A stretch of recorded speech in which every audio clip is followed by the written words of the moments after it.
Hi, welcome back to KSG, Knowledge, Skills, and Gear. Welcome to the nerdery today. We're going to start this series, Start Prepping Today, with something that you can do for free, probably over your lunch hour, and just in your spare time that'll put you in a much better position than you were before you did it. Every journey begins with a single step, and this is going to be our first. We are going to address cybersecurity concerns. Now, we're not going to go full blown. This is not going to be technical. You're not going to have to take notes or follow along on a screen or anything like that. Very, very simple. We're going to start with a good email that you're going to delegate to do all of your device registration. If you set up a new phone, you have to have an email, or a tablet for that matter. Even a Windows computer now, Windows 10 recommends this. So we're going to start with just a good email that you're going to use for just that, and maybe expand into banking. I personally use Gmail. It doesn't matter which one you use. They're all about the same. Just make sure that whoever you pick is somebody that's going to be there in the future, so you don't have to repeat the step. So now that you're going to have this one email, it's going to be delegated for you to do business off of, as well as register devices and register for services on. You're going to want to create a very good password. Now, I don't actually recommend a password. I know I just said that, but what I recommend is a passphrase. Think of everything you've been told about passwords, substitute numbers for letters and things like that, and apply that to a phrase, but a phrase that maybe doesn't make sense to anybody except you. For example, I saw my cat in the background there, so my cat photobombs a video can be made into a passphrase. Anything.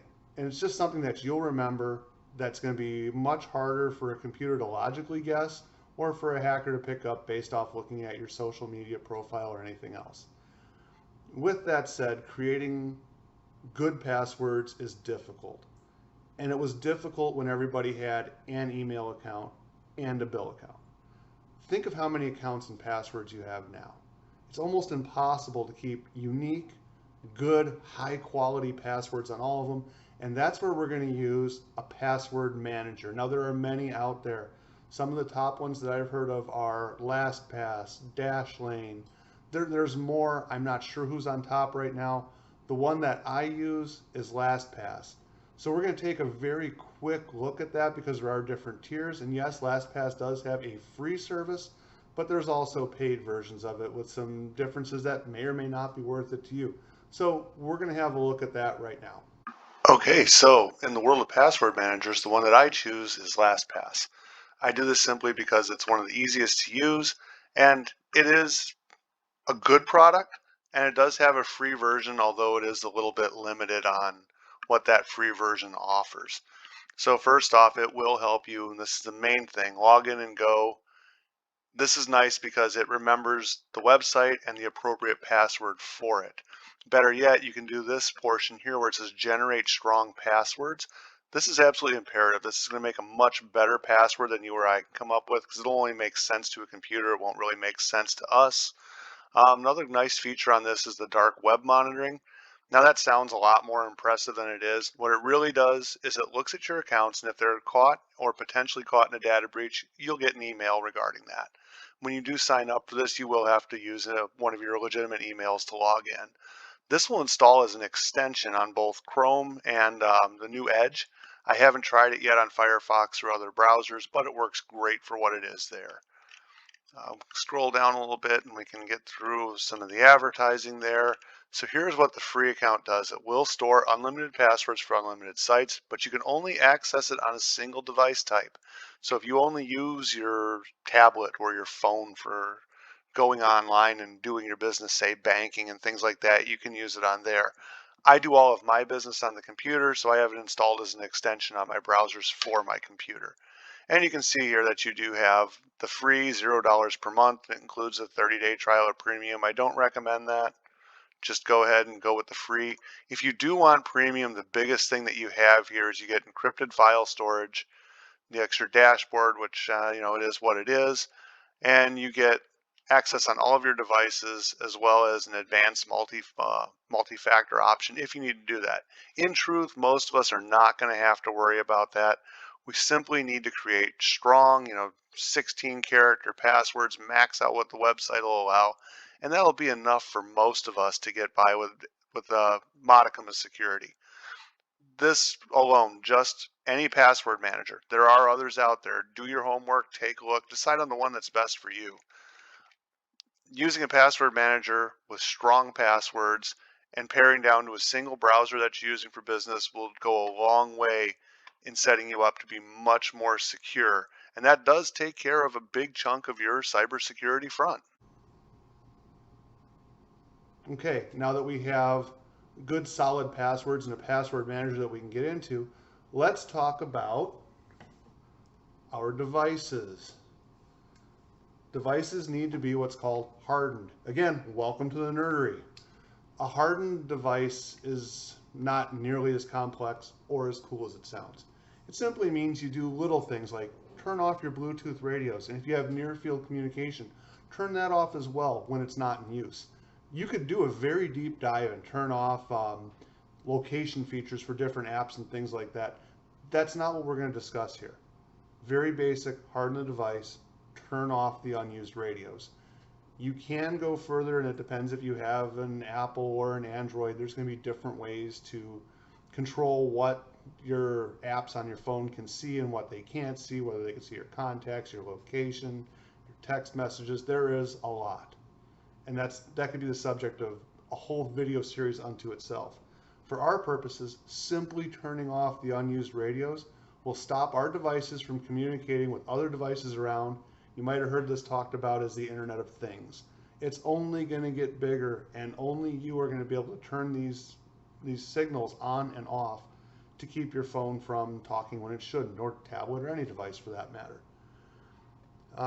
The second thing on this and hardening that, when you set up your device, there are many ways you can access it. Biometrics, which is a fingerprint or a retina scan, is considered to be the most secure, although there is some debate about that, and different software has had different glitches in it. Do your homework and decide if it's for you. As for me, I prefer not to use biometrics for a host of different reasons. I also prefer not to use two-factor authentication, although it is available. These are more secure options, but as security goes up, convenience goes down. What I do instead is I set a longer pin. Set the longest pin that's possible for you on your device and that you can remember. Ramming together two dates that have nothing to do with each other is a phenomenal way to do it. Don't use your birthday and your spouse's birthday or your wedding date. Pick two arbitrary dates that just stick in your head. A lot of people remember 1984 because of the book. So you can do 1984 and 2020. Now that would be relatively easy to guess because that's, name of a book and a pretty crazy year. But you get the picture. Something else that can be done is, I know at least on Android and I believe on iOS as well, you can set a password instead, and again, go back to your passphrase. The bottom line here, make sure you're doing more than the minimum and you don't have a password like 1234 or password. Do your homework and take a look. Finally, although people may tell you that, hey, my software can't get a virus and this brand never gets viruses, any software can get a virus. Go to your respective device's app store, either the App Store on iOS or the Google Play Store, and download some sort of antivirus. Do your homework. Both Play Stores have had problems before, so pick software from a reputable source that's been around for a while, that has a decent number of reviews and current reviews, and go ahead and install it and make sure it stays updated. Make sure your device stays updated. Apple is extremely good at pushing their updates to their devices. Make sure you do them. Android, well, that's kind of the Wild West, and that's for better or for worse, but just make sure you're up to date on the latest and greatest as far as you can get to. Now, a lot of times you're at the mercy of your manufacturer there. Don't let a manufacturer not giving you updates stop you from having a good PIN, having good antivirus, and keeping those email accounts secure as well. Okay, third thing here, phishing, not the fun kind. The PHISHING kind. Those emails that you get from that long lost Nigerian relative, or the Department of Unclaimed Funds in your city. These kind of emails are almost always bad. You can recognize them as being poorly worded. They don't make a whole lot of sense. They might appear to be from a contact that you know, but it doesn't sound like them. Most of the time, 99% of the time, this is phishing. Most hacking occurs because you give the hacker something to work with, not because your device or your password is bad. So just be aware of these. There is a link down in the description to this, as well as using a passphrase instead of a password. Those links are available in the video description. They're just a couple of places that you can start looking to improve your security. Again, do your own homework. Something else to remember that's been on the rise since the quarantines have been in effect are all the calls from Microsoft and Amazon and all of these people calling, pretending to be from these places. These legit sources will not call you.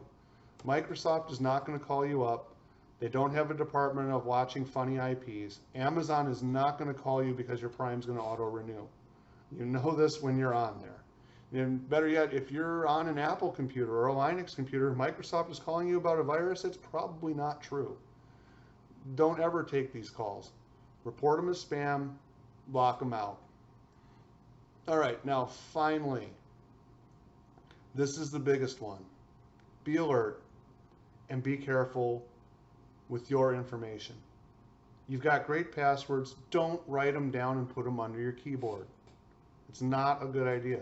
Don't use the same good password to get on your computer, to get into your email, and to get into your bank. That's what your password manager is for. Your password manager's password. Guard this carefully. Do not have your browser remember it. Force yourself to remember it. That's where the passphrase comes in. And finally, never share a password. Let me say that again. Never share your password. Not at home. Not at work. Not with anyone. If you have that one trusted delegate, a spouse or somebody like that that you're going to share with, make a shared recovery account that you both have access to. Keep your password yours. Okay, I'm done talking nerdy to y'all now. So congratulations. When you've done this, you've taken the first step into being more independent and more ready for anything. You're far less likely to be a victim of typical cyber crimes. You can recognize these phishing attempts, and you're less dependent on far-flung tech support to recover a compromised account or dealing with your credit card company for illegitimate charges on your card. This has put the power back in your pocket. The ball's in your court again. You're not relying on somebody else to fix things for you. I know this seems really small, but every journey starts with a single step. You got your cybersecurity posture better. You're hardened. You're not an easy target. And you know what? There's millions of other people out there that are far easier to bother and to compromise than you. So you've added yet another layer. It's security through obscurity. You are safe. And this sounds cool, right? I have a hardened cybersecurity posture. Now I challenge you to take a look at the rest of your situation. What are some next things that you can do to be a little bit more ready? I would honestly suggest starting with either water or food. Let me know in the comments where you want to go from here. Thanks and have a great day.